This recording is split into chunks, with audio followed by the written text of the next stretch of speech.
Welcome to Finance at the Jobsite, the podcast where construction finance meets the field. I'm your host, Rishi Srivastava, founder of Being Human.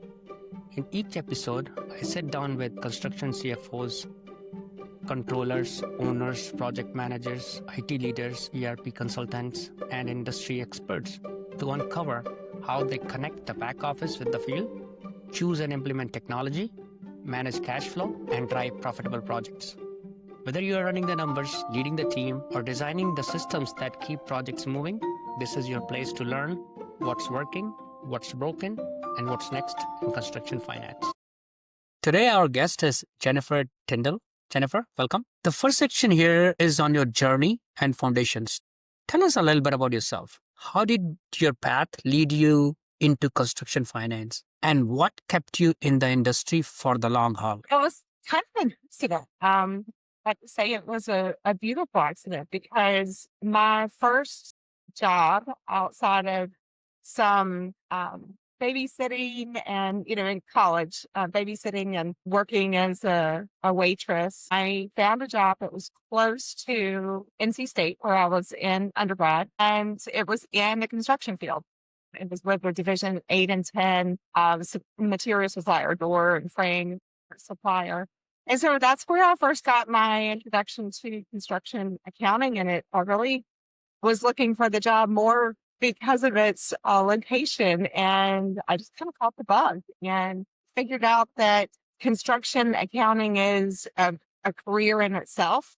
And so I stuck with it. I enjoyed it. I felt like it was exciting to be able to see something that you've actually built or been a part of building. And I really enjoyed that aspect. And once I had that experience, it was just natural for me to continue on in the industry. Yeah. So I am a CFA myself, but the construction accounting is a different beast, It is. It's kind of, you kind of have a niche. And once you get into the whole, percent complete revenue recognition and that sort of thing, you're in your own kind of world and you're going down your own path. And so started going down that path and it made sense to me. It was a lot of fun. So I can't say that in college I even realized that would be a path I could take. That's one of the reasons why I'm excited about being involved in CFMA, because I want to present that opportunity to others. I found it by accident, but I'm hoping we can lead the next group of graduates into the industry. You've worked across material suppliers, concrete subs, general contractors, and now a mechanical contractor. What perspectives from each stage most shaped your leadership and decision-making style? Well, I did. I mean, with that first position being in with a material supplier, and then worked for a couple of different general contractors and other subcontractors. I think the main thing is just the perspective. I've kind of been in each of their shoes, and so when I'm making decisions from a mechanical contractor's or subcontractor's perspective, I've also been on the other side, on the vendor side, or I've been on the side with the general contractor who's been answering to an owner. And so I think that really has helped as we start looking at our relationship with our vendors and with our customers, to be able to have some, and it's not just me on the team that has that type of experience, but it is a little bit different, I guess, for a CFO to have been in that kind of role and come from those different perspectives. So I think that's really helped with negotiating terms on a contract or working with a vendor for payment terms, just having that perspective from being in their shoes too. And hopefully it makes me a better partner on both sides. Actually, you're the first guest who's had so many different perspectives at once. Most CFOs I've interviewed, they were previously a CPA, maybe for an accounting firm, and they just walked into this role. Take a roundabout way into the role. And yeah, most of my peers have done a stint in public accounting, and I didn't really get in. I didn't go into public accounting. I went straight through industry, which is a little bit of a different path. It's served me well, and hopefully the groups that I've worked with, I hope that it's let me anticipate some of the challenges that we might run into or some of the needs that we'll have. Kind of been in a place where I have done all the different roles within the company or within the accounting department at least. Yeah, focusing a little bit more on your unique path. Many CFOs come from public accounting, but you took a different route. How has that shaped your soft skills toolkit? Communication, adaptability, empathy, especially when leading finance inside a construction culture. I think I think really because I've been in the weeds of it, and I think most CFOs that come from public accounting started out with more of a broad perspective or overarching perspective from um, the company's side. And then I kind of came in and worked my way up. I've done AP, I've set up jobs, I've done job billing, and just as I grew through my career, it helps in that I've sat in all of those seats. So while I may not know exactly the software because I haven't set up jobs, say, in Vista that we're in now, I've done that in several of my roles. And so I think being able to really know where my team is coming from and what some of the challenges that they have, I think has helped me be able to help them through to work out processes, to respond to challenges that they have. Think it's for me because I've had to really be conscious about pulling myself out of the weeds as has grown, as my focus needs to shift to more strategic matters. It's difficult sometimes because I have been in the weeds, like you say, and I've been in that role, and so it's hard. You have to really make a determination to kind of pull back and delegate and empower some of the team to handle pieces that could handle because you've been there before. Yeah, when you're delegating, you're trusting your teammate, and have a lot of trouble delegating. Yeah, so, what do you say to people who have trouble in delegating and maybe even with empathy? I think one of the things that I have to do too. So I'm going to say this with I'm kind of talking to myself at the same time is have that trust and allow them the flexibility and the freedom to make a mistake because that's the only way that they're really going to learn and get that confidence is at least for me, I have to stub my toe a few times and then I know what I'm looking for. I know what to watch out for the next time. So I think giving someone the freedom to know that they can make the mistake. I always tell the team, I'm like, there is nothing we can't fix. We can fix it. We just need to know sooner than later that it needs to be fixed. I think having that freedom is empowering. And then you just have to let it go and not pull it back before they really get a chance to fly. It's very hard to learn without making a few mistakes. The next section here, Jennifer, is on MSS solutions and financial operations. MSS has grown substantially since you joined in 2010. What daily operating rhythm and team routines keep financial performance, job cost, and cash flow aligned across multiple divisions? Well, I really think communication is the key for us. And I would say that's the most important piece to our success, whether it's financially for our performance out in the field. It's also probably our biggest challenge. We're based out of the Charlotte office. We started in Charlotte, but we have 8 offices in North and South Carolina, and we actually perform work all over the country. So to keep that communication, especially across various divisions, is really important. And every time we do fail or run into a challenge, it's usually because we kind of let that communication slip. Some of the things that I've put in place or that we practice is we have regular JSR meetings.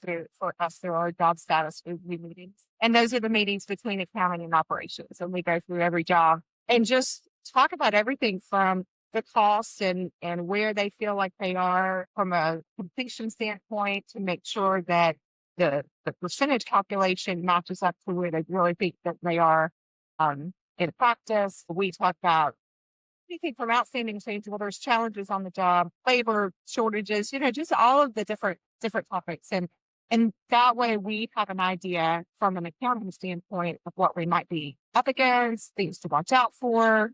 It's a great time for us to communicate about the project. We also do quarterly business review meetings regionally. So as I mentioned, we have 8 offices. So we we combine a couple of those offices into regions, and we'll do with the leadership in those areas to talk about everything and anything that the company is facing, whether it's project specific, if it's something to do with culture, if it's something to do with, it could even just be, which credit card platform we're on, the challenges that we have with one process or another. So just an opportunity to make sure that we are in tune with what each region is facing, because they each have their own personalities, and we want to encourage that, but we also want to keep an MSS standard. So it's just walking that tightrope. And then just one-on-ones and huddles, smaller groups meeting regularly. Our leadership team meets every other week just to make sure we are in front of each other and talking about things that, whether it's new or just any business decision that needs to be made. We want to make sure that we've got a leader from each area that's involved in that conversation. Yeah.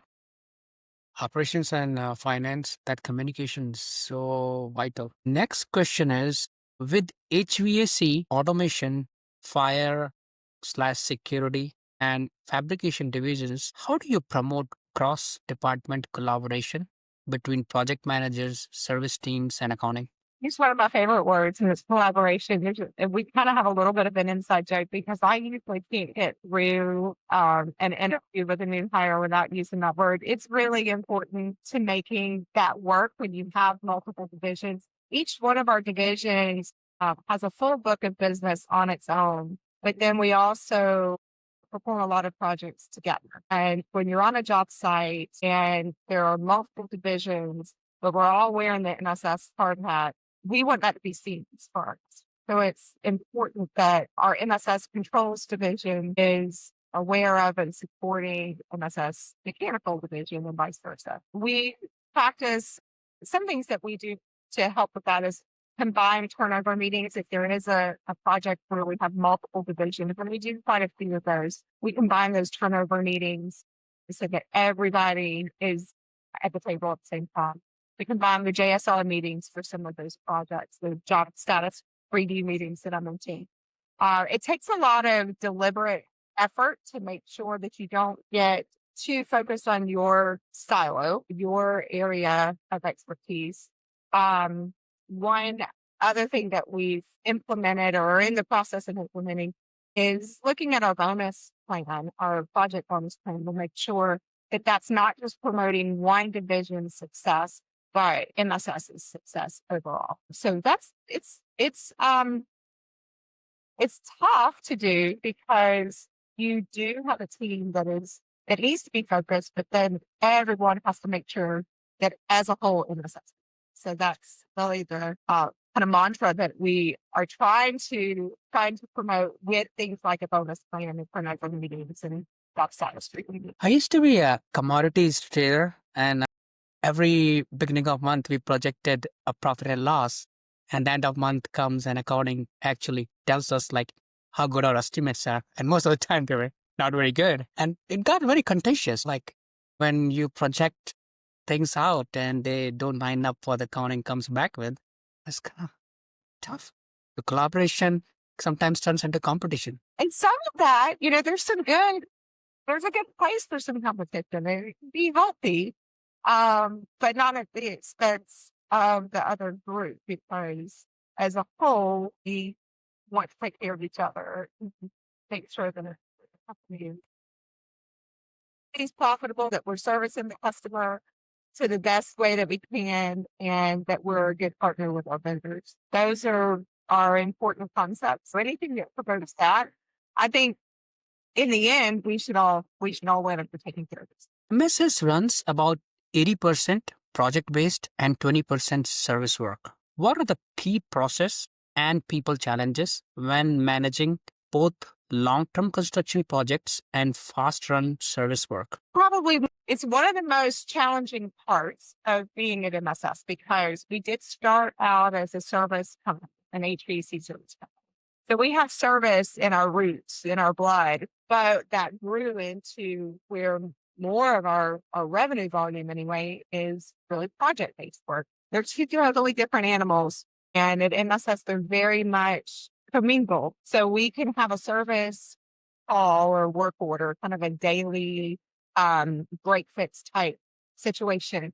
They can end up turning into a project. So we have to, again, communicate with each other really well. One area that we found the struggle is like picking a software program, because I have one that's really, really great at project-based work. And then another one, and it does service work, but maybe not, it may not be the top pick. Then you might have a service software that's awesome at service, and it's not going to do everything you need for the scale of work that we do for construction project work. So having to make those decisions and having to impress upon our various departments who are focused on one or the other. And then I have to be able to step back and look at it from a broad perspective, because we have to find something that works for the whole company. In most cases, but when there's a situation that we need to kind of find something that's middle of the road, and the technology is one item. I mean, it's just, it's a growing part of our business is finding the technology to help us. And I'd say that's one area where we really had a lot of discussion before we went with our new ERP that we're on, because we were trying to find the best product for it and realizing that may or may not be every department's individual favorite one. So you have to make some concessions. I think mainly when those two collide is when you run into some of the challenges. I know an instance of a company that has construction and service divisions, and they tried to do two different ERPs. That turned into a big chaos. That's not something that I wanted to. That's not a road I wanted to go down. Yeah. I'm glad, because two different ERPs is just too hard, for the same company to be able to handle. Next section is job costing, cash, and technology. How do you coach your team to interpret web data, not just as numbers, but as insights that drive conversations with project managers and leadership? I really think finding out the why is important. We go through some of the conversations of, just saying that costs have exceeded the estimate. Okay, that's information that we can provide as an accounting team. But if we can get to the cause of that or what that means, then we can get to the actual correct answer for where our financials should be. For example, just because you have costs that are in excess of the estimate, does that mean that we're performing work on a change order that hasn't been booked yet? If that's the case, that's a totally different answer or situation than we have overstaffed the job, over spending more on labor than we anticipate. There are a multitude of answers that could be the reason for that happening, but I think it's really important that we walk through, and that's why we have these review meetings, because we want to walk through and present some of the possibilities that could be causing this and help walk through that conversation. So what's really going on here? Because I think if you can get to the cause of it, if it is an issue where you're performing in a way that's causing this cost overrun, then we can take steps to fix that. And the sooner we can find it, the less impact it's going to. So that's really walking through different scenarios, talking through why something's happening or what certain metrics could indicate is, and that's one thing that I really try to make sure I include when we're talking about any of the finance metrics. I'm going to try to make sure that the audience understands what that could mean, what could be causing that. Because I don't know just from the numbers, but I can guess. And then their insight can help me understand it better. Yeah. Actually, I was talking to a project manager today, and he was telling me he's got one job that's like doing very well, and the other job's not doing so well. And the accounting is like, why can you not make this job who's not doing well the same as the other one? But he was giving me good reasons why he cannot. The field operations are pretty complex. beats themselves. In his case, it was weather. On one job's like has some weather hit. The next question is, when working with lenders and sureties, what story do you want your financials to tell? And how do you help your team understand the why behind the numbers? Want our financials to show that, we have an awesome story of controlled and healthy growth, success in our job performance. I will do is if we have growth, for example, we went through a period of pretty substantial growth, and that can be concerning if the company isn't prepared for that growth. Or so to be able to tell the story of where that growth is coming from, to give the surety and give the banks some comfort that first we know where it's coming from. We've taken steps. We know we're prepared for that growth. That's a fairly recent example of conversation that we would have with our sureties. Is just looking through, okay, here's the growth, here's what we're doing, this is where it's coming from. We're not going through and working on a project that we don't have any experience in. We've worked with this contractor, or we've got this level of experience. So while the numbers may be larger, we prepared ourselves for this. And I think being able to kind of give that color when you're presenting just the raw financial information is very helpful, because if everyone can be comfortable with what you're doing and comfortable that you're going to be able to perform successfully on it, a whole different conversation.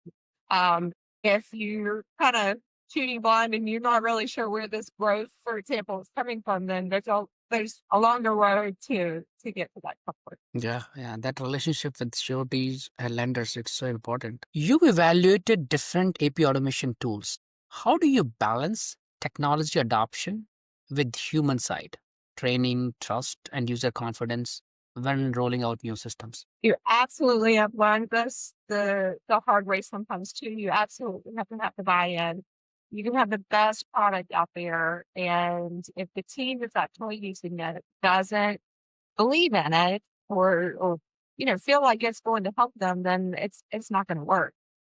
There is a balance between finding tools to help your team and taking away some of the more mundane tasks so that they can use their time and really critical thinking to work through issues or questions that can't be answered by the technology. That's really what I'm focused on right now. I think earlier in my career and earlier at MSS, it was more about just getting technology in there. I'm going to date myself, but one big hurdle we had years ago was just going paperless. I mean, that sounds kind of crazy now because most people don't even use any file systems anymore. But I mean, we would spend hours filing something just to pull it out, staple a check copy to it, and file it in another system.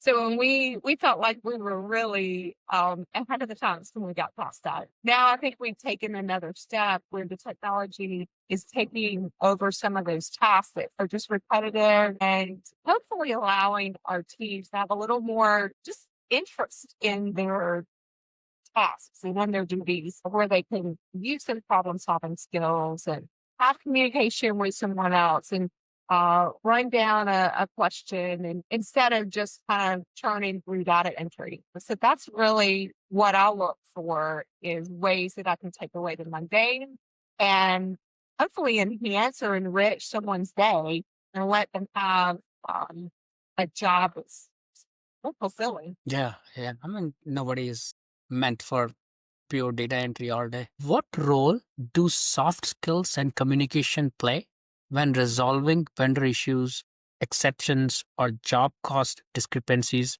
inside the finance team? So that's essential. And we actually had a conversation earlier today. We had a meeting with our project coordination team that's on our operations side and our AP team. And we have regular calls where everyone can get on and just talk about challenges that they have, questions they have, both sides. So just trying to make sure that we're working together. And one of the questions that came up was about tones. So I think most people are pretty reasonable. And having that conversation with a vendor, say about terms, I think is essential, because if you have a situation where a vendor wants terms and you can't fulfill those because of your processes. And in one conversation that I've actually had is, I want to actually be able to do what I say I'm going to do. So I don't want to just agree to these terms and then do whatever I actually can. I want us to manage those expectations and make sure that if I explain to you how my process works and that I want to pay you as soon as I can pay you, but I can't do it in 15 days. I know my history, and I could tell you I'm going to do it, and we could get the first order, and then you and I are going to have conflict. And that doesn't do anyone any good. I found that most of the time when you have a conversation about the reality of what you can do, and maybe it's even taking steps to, well, this is what I can do today. And then I'm putting these things in place. So hopefully by this point, we could have this discussion again. And I think that's a pretty reasonable ask. And I'm encouraged because on the other side of that, we have conversations with our general contractors that we work with, or the owners that we work with. And, in contract negotiations, okay, we all want to protect themselves. I can't give you all the terms you want, because then I'm going to leave us exposed. But I also need to be fair, because I know that you are trying to do the same thing to protect yourself. I think it's key. And I think people who are really in business for the long haul, and we work with the same customers over and over. So we're not here to just burn through new customers. I think another key, besides just having the communication, is to recognize that you're not perfect and admit when you're wrong. And I really try to do that. I try to be honest, and I try to admit when I'm wrong, because it if I'm wrong, and I know it. So I'm not fooling anyone by not admitting it. Yeah. I just think that gives you a sense of, we can get a lot further if you're just going to go ahead and own that to it. And I just think that's really important in business and in life. Yeah. A lot of times people try to protect themselves by lying, but being vulnerable is so important in business. It is not weakness. Right.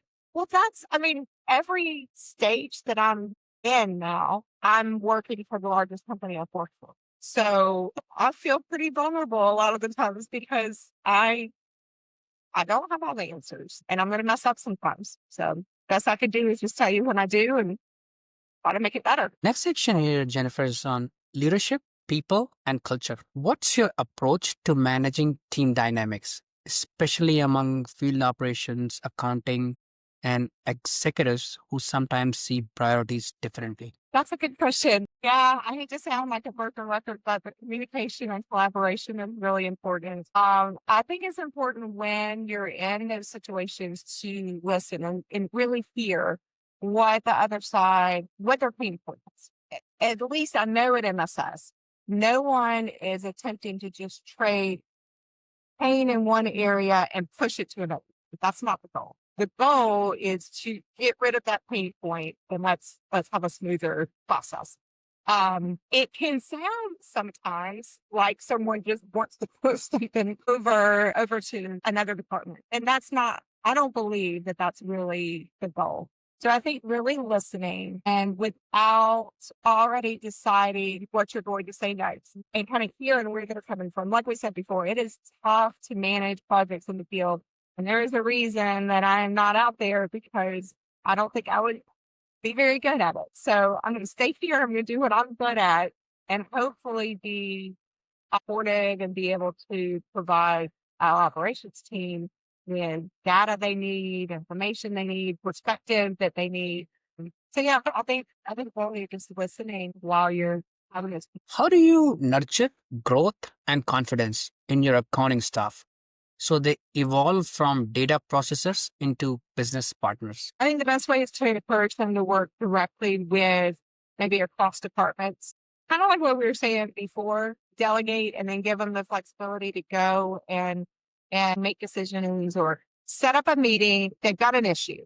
Give them the freedom to set up the meeting with the person that can help them resolve it. Have that conversation with that person. Walk through all the details. They don't need me holding their hand through that. These are adults that I think get a lot of confidence from walking through an issue and solving that problem. And I think the next time they're much more willing and even excited to tackle something like that.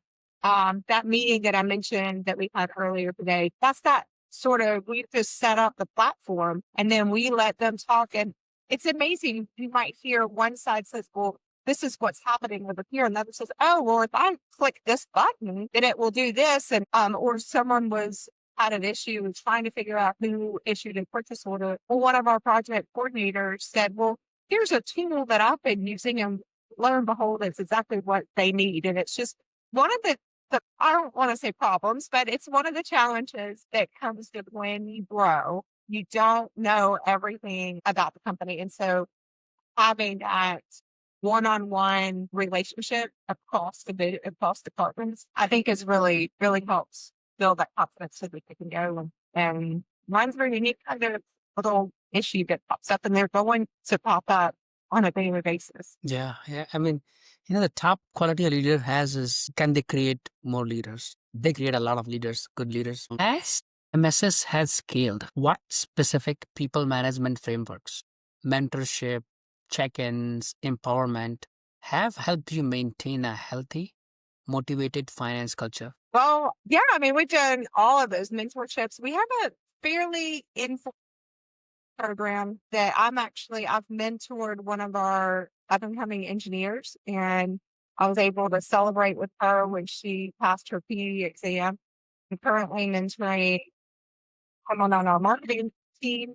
So we go outside of our department for the mentorships for that program. And it's been really good for me because it gives me another perspective from different areas of the company. And then it gives those on the accounting team, they have mentored from outside of accounting. So they probably hear enough from me. It's probably good for them to hear a little bit from some of the other leaders in the company from different backgrounds. So our mentorship program, we definitely do check-ins. We have more formal processes like performance reviews and mid-year reviews. And so we try to do a range of informal to formal, so that because everyone doesn't speak the same language. So while one person may get a lot of value out of something that's more formal, another person might need that less formal check-in. My door's always open policy, and I think that's important too. I think most people, definitely on the finance team, but in the company, know that they can stop by anytime. If I'm not on a call, then the question is, you have a few minutes. I always have a few minutes, because that's the most important thing. I can answer an email later, but I've always got time to kind of just run through, a questionnaire. I feel like if someone is taking the time to seek out an answer, then they care and they want to learn, and I want to promote that. You've been an active CFMA leader in Charlotte. How has peer collaboration through CFMA sharpened your leadership skills and improved how you manage your own team? That has been everything to my career, because I guess I got involved in CFMA on a local level over 15 years ago, and then being on the actual board has been a great experience. I was president, and I served as treasurer, and then vice president and president. But since I've come off of the president's role, which is on the board, I've joined a peer group through CFMA, and that's been a great experience because you're matched up. I'm in a peer group with other subcontractors who are across the country.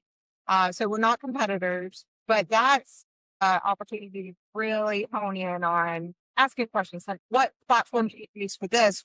There was a question going around the other day where everyone wanted to know, what's your budget for IT in software? I mean, just those kinds of questions that are difficult you really need that peer group to be able to gauge if you're using the same kind of metrics. I use the Connection Cafe for CFMA a lot too. Those are more quick questions, I guess, about certain topics, and I found that very valuable. I think the peer group is probably a little more in depth, and you get to know those people a little bit more. But just overall, the involvement at CFMA has given me the relationships with people across the country where I can follow them up about. a question about something. Like I mentioned a little bit earlier, we're growing. And so MSS is larger than it's been in my history. And so how am I going to help us get to the next level? Because we haven't been there yet. And I've never been there personally.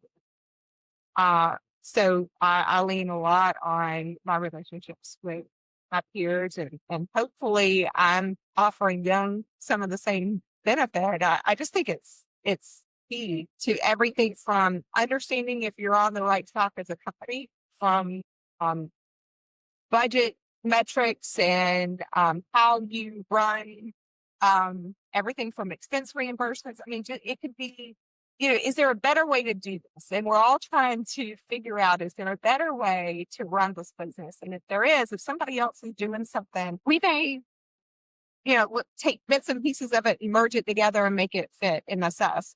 So I think it's been that peer involvement. A lot of your CFMA peers, they listen to this podcast, so they will definitely appreciate you sharing your insights.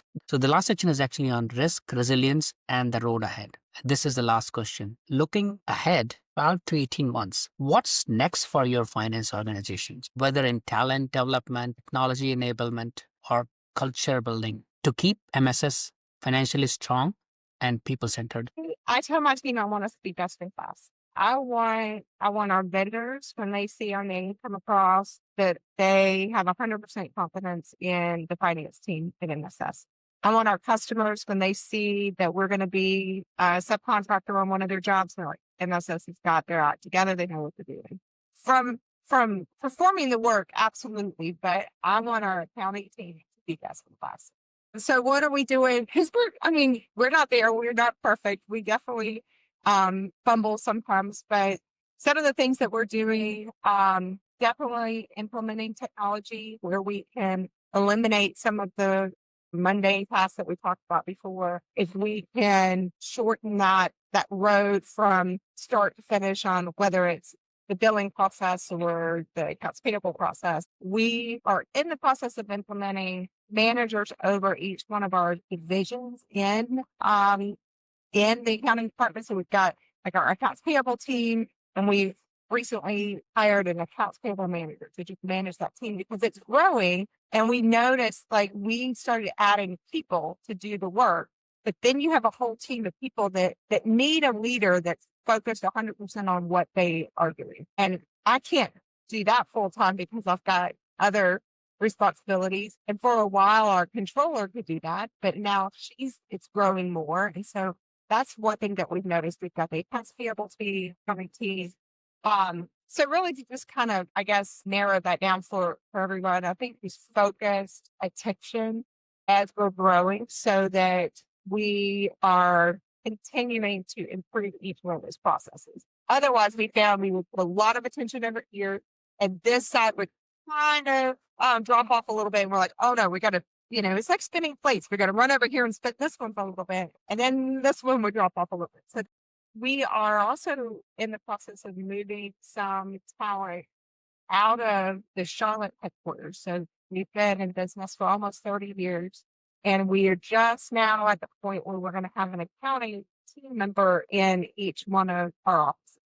And I'm hoping that will be really good for our relationships internally with our operations team. It's a big move for us because we just, you've always done it this way. So you just keep hiring in Charlotte, and you're like, this is crazy. They should be over there with the team that they're supporting. And that's a big move for us too. So it's definitely a time of change for the accounting team. I think overall our eye is always on culture.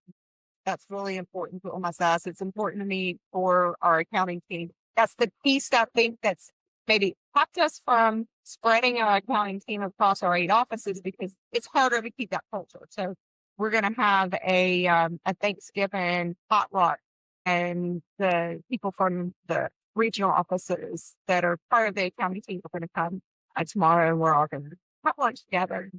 Just make sure that we have that time when we can just sit back and really enjoy each other's company. Yeah, Thanksgiving is coming very close.